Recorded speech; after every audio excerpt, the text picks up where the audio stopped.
Hi friends అందరికీ ఇది ఆదివారం జరిగిన సంఘటన. మాకు ఆదివారం ఏం చేశామన్నది నేనైతే ఆదివారం రోజైతే అమ్మ వాళ్ళు అయితే నన్ను ఇన్వైట్ చేశారు. ఆదివారము ఇంటికి రా, ఇక్కడనే పనులు చేసుకొని తినేసి ఇంటికి వెళ్తే కానీ ఒకదాని ఏం చేసుకుందావు అన్నారు.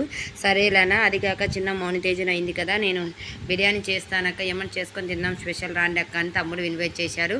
సరే అని ఇంటి దగ్గర నుంచి తాళం వేసేసి ఇంటికి వెళ్ళాను. అమ్మ వాళ్ళ ఇంటికి వెళ్ళే అమ్మ బయట ఏదో వర్క్ చేస్తూ ఉంది. పిల్లలైతే ఆడుకుంటున్నారు, నా అల్లుడు అయితే ఆడుకుంటున్నారు, నా కూతురు అయితే నా కాడి ముందే వచ్చింది, నా కోడలు అయితే బయట ఎక్కడో ఉంది ఆడుకుంటుంది. తను మా వదిన ఏం చేస్తుంది అని అడిగితే చికెన్ పకోడీ చేస్తున్నాను, నేను చికెన్ పకోడీ చేస్తాను, అమ్మ గొంగూర చేసేసింది, అత్త నువ్వు పలావ్ చేసేసి ఒక వర్క్ అయిపోతుంది, తలా ఒక పని చేసినట్టు అవుతుంది అన్నది. సరేలే అని చెప్పి వదిన చికెన్ అయిపోతానే నేను పలావ్ చేసేసాను.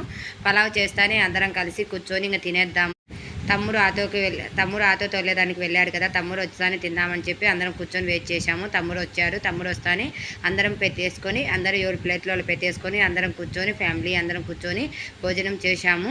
భోజనం చేసిన తర్వాత ఈవినింగ్ అయ్యేసరికి తమ్ముడు కేక్ తీసుకొచ్చాడు. చిన్న కేక్ కటింగ్ చేశాము. అందరికీ కంగ్రాచులేషన్ అని చెప్పి అందరైతే నాకు కేక్ తినిపించారు. అల్లుడు, అమ్మ, నా కూతురు అందరు కలిసి కేక్ తినిపించి కంగ్రాచులేషన్. మీ అందరికీ ఇంతవరకు నడిపించిన ప్రతి ఒక్కరికి థ్యాంక్ యూ సో మచ్ అండి. అందరికీ పేరు పేరున ప్రతి ఒక్కరికి వీడియో నచ్చితే ఒక లైక్ ఇవ్వండి, కామెంట్ చేయండి, సపోర్ట్ చేయండి. ఇలాంటి వీడియోస్ కోసం మన ఛానల్ సబ్స్క్రైబ్ చేసుకోండి. మరిన్ని వీడియోస్ కోసం ఎలా తీయాలనేది మీరు సజెషన్ ఇస్తే